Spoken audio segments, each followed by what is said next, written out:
فاطمہ کو دفن کرنے کے بعد لكل اجتماع من خليلين فرقة وكل الذي قبل الممات قليل. آج فاطمہ کو دفن کرنے کے بعد مجھ پر یہ بات کھل گئی ہے، کوئی کسی کا ساتھ نہیں دے سکتا، کوئی سدا سلامت نہیں رہ سکتے. ایسی حسین جوڑی بھی آج بکھر گئی. ایسا حسین جوڑا کوئی دنیا میں کہاں سے لائے گا؟ ایسا جمال کوئی کہاں سے لائے گا؟ ایسی جوڑی کوئی کہاں سے لائے گا؟ علی اور فاطمہ کی جوڑی کوئی دکھائے تو صحیح، کوئی نبیوں کے بعد کوئی ایسی جوڑی بنی ہو. لیکن آج یہ جوڑی ٹوٹ گئی. 24 سال کی عمر میں فاطمہ جدائی دے گئی، 24 برس کی عمر میں جدائی دے کے جا رہی. ہاں لیکن بھائی ان کا تو مرنا بھی زندگی تھا. پانی کے لیے اپنی فاطمہ سے فرمایا میرے غسل کا پانی رکھو. فاطمہ نے پانی رکھا، خود غسل فرمایا، پھر اس کے بعد چارپائی کو درمیان میں رکھوایا اور کپڑے پہنے اور فرمایا علی اس وقت کہیں باہر نکلے تھے، فرمایا اب میں مر رہی ہوں، میرا غسل ہو چکا ہے، مجھے دوبارہ غسل نہ دینا، یہی میرا غسل ہے اور علی کو بتا دینا. اور وہ گئی. ہاں آپ نے کہا تھا حضرت فاطمہ سے میں جا رہا ہوں، وہ رونے لگی. پھر آپ نے پھر کان میں کہا نہیں تو غم نہ کر، سب سے پہلے تو ہی میرے مجھ سے آ کے ملے گی. پھر وہ ہنسنے لگی. حضرت عائشہ رضی اللہ عنہا دیکھ رہی تھی، پہلے روئی پھر ہنسی. تو کہا یہ کیا بات ہوئی؟ کہا مجھے میرے باپ نے کہا میں جا رہا ہوں تو مجھے رونا آیا. تو انہوں نے فرمایا تو غم نہ کر، سب سے پہلے تو ہی مجھ سے آ کے ملے گی. تو پھر میں خوش ہو گئی. باپ کے جانے کے صرف 6 مہینے کے بعد ابا سے ملاقات ہو گئی. تو حضرت علی فرما رہے ہیں آج دیکھو ان افتقادی فاطمہ بعد احمد دلیل علی اللہ یدوم خلیل. آؤ دیکھو میں نے انہی ہاتھوں سے محمد مصطفیٰ کو قبر میں اتارا تھا، آج انہی ہاتھوں سے میں نے فاطمہ کو اتار دیا. آج مجھ سے دنیا کا دھوکہ کھل گیا ہے. مجھے پتہ چل گیا ہے کہ یہاں کوئی دوستی سلامت نہیں رہ سکتی، کوئی گھر آباد نہیں رہ سکتا. کل بیت وان طالت سلامتها یوم ستدركها النكباء والحباب. او میرے بھائیو، کوئی گھر کتنا آباد رہے، سلامت رہے، ایک دن آتا ہے کہ مکڑی کے جالوں کے سوا وہاں کچھ نہیں ہوتا، ہواؤں کی سنسناہٹ کے سوا وہاں کچھ نہیں ہوتا. اللہ کا واسطہ دیتا ہوں فیصلہ آباد سے دھوکہ نہ کھاؤ، اس کے بازاروں سے دھوکہ نہ کھاؤ، ہوش میں آؤ، ہم غلط جا رہے ہیں. اور میرے بھائی اگر مر کے اللہ کے پاس جانا ہے تو اس زندگی سے واپس آؤ، میں اللہ کو اس کے رسول کا واسطہ دیتا ہوں. اگر مر کے کہیں اور چلے جانا ہے، اگر مر کے اللہ کے پاس نہیں جانا، یہ اللہ کے رسول کا سامنا نہیں ہے، جو مرضی کرو. پھر ہم بھی چھوڑیں، اب ہمیں بھی کچھ سمجھاؤ.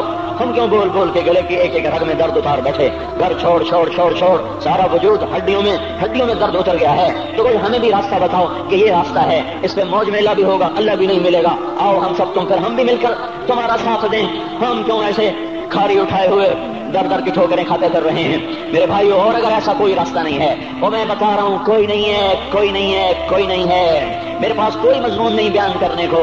میں یہ نوجوانوں کو دیکھتا ہوں، میرے بند ٹوٹ جاتے ہیں، میں دیوانہ ہو جاتا ہوں کہ میں ان کے کیسے دلوں میں اتر کر ان کے دلوں کی لگاموں کو اللہ کی طرف پھیر دوں اور اس کے رسول کی طرف پھیر دوں. یہ جب گانے بجانے میں ڈوبتے ہیں، جب یہ رقص گاہوں کو چلتے ہیں، جب یہ تاجر غلط تولتے ہیں، اور جب یہ بینک سے قرضے لے کر لمبے نظام بناتے ہیں، پرائز بانڈ خرید کر دعائیں مانگتے ہیں اللہ میرا بانڈ نکل آئے. او میرا بھائی تجھے کیا ہو گیا؟ تو جوئے پر دعائیں کر رہا ہے کہ یا اللہ میرا بانڈ نکال دے. میں کیسے ہوش میں لاؤں؟ میں تو خود مدہوش ہو چکا ہوں. میں تو صدمے جیسے آدمی کو پاگل کر دیتے ہیں، دیوانہ کر دیتے ہیں. وہ دیوانگی کی کیفیت ہے کہ کوئی سنتا ہی نہیں، کوئی مانتا ہی نہیں. 4 دن کے تھوڑی دیر کے لیے ہائے کرتے ہیں، پھر وہی ڈگر، وہی راہیں، وہی غفلت، وہی صبحیں، وہی شامیں. کہاں سے کوئی آئے گا؟ کون سی آواز آئے گی؟ کوئی قیامت کے کڑکا کو سننا چاہتے ہو؟ کیا آسمان کے دھماکے سن کے توبہ کرنا چاہتے ہو؟ کیا آسمان کی بجلیوں کو گونجتا دیکھ کر پھر توبہ کرو گے؟ یا زمین کے کلیجے کو پھٹتا دیکھ کر پھر توبہ کرو گے؟ یا سمندر کی بفری موجوں کو چڑھتا دیکھ کر پھر توبہ کرو گے؟ یا ہواؤں کے چھکڑ بگولوں کو دیکھ کر پھر توبہ کرو گے؟ نہیں، پھر توبہ کا وقت نکل جاتا ہے. ابھی وقت ہے، ابھی ہم لوٹ آئیں، آ جائیں. قبروں کی وہ سیدگی یاد کرو، قبروں کے اندھیرے یاد کرو. اور میں آپ کو سنا رہا تھا، اس قبر نے مجھے روک لیا، اس کی ایک مٹی کے ذرے نے مجھے کہا کچھ ادھر پڑھ دو، یہاں کوئی نہیں آیا. ہاں کوئی نہیں آیا کرتا.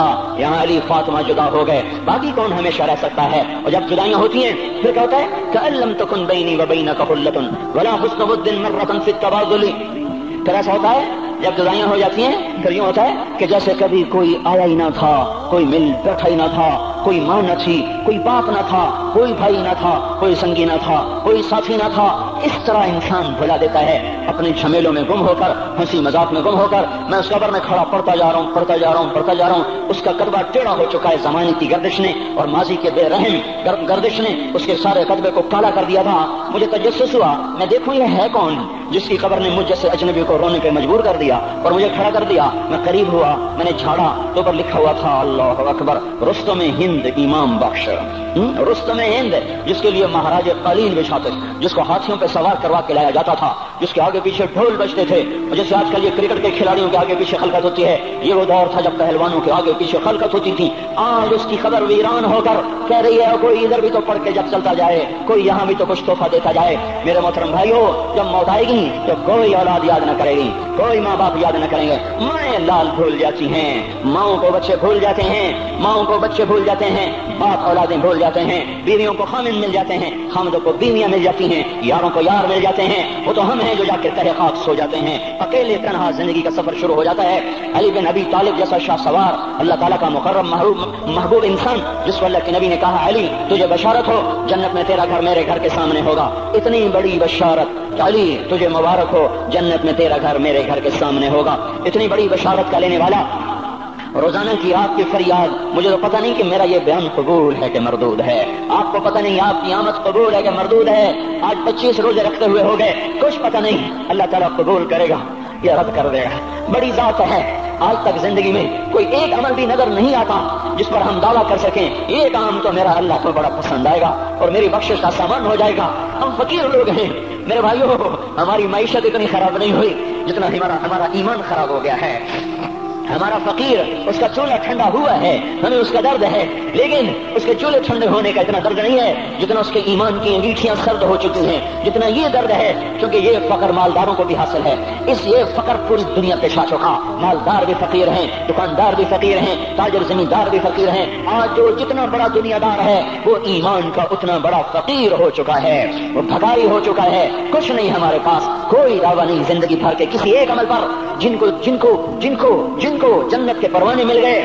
علی کا گھر میرے گھر کے سامنے، فاطمہ میری بیٹی جنت کی عورتوں کی سردار، حسن حسین جوانوں کے سردار جن کو جنت کے پروانے ملے۔ حضرت علی رات کو اٹھ کے رو رہے ہیں، آہن آہ من قلت الذات وبعد السفر ووحشت الطریق، اے میرے مولا مجھے معاف کرنا، میرے پاس عمل کوئی نہیں ہے، اے مولا مجھے معاف کر دے، میرا عمل تھوڑا ہے۔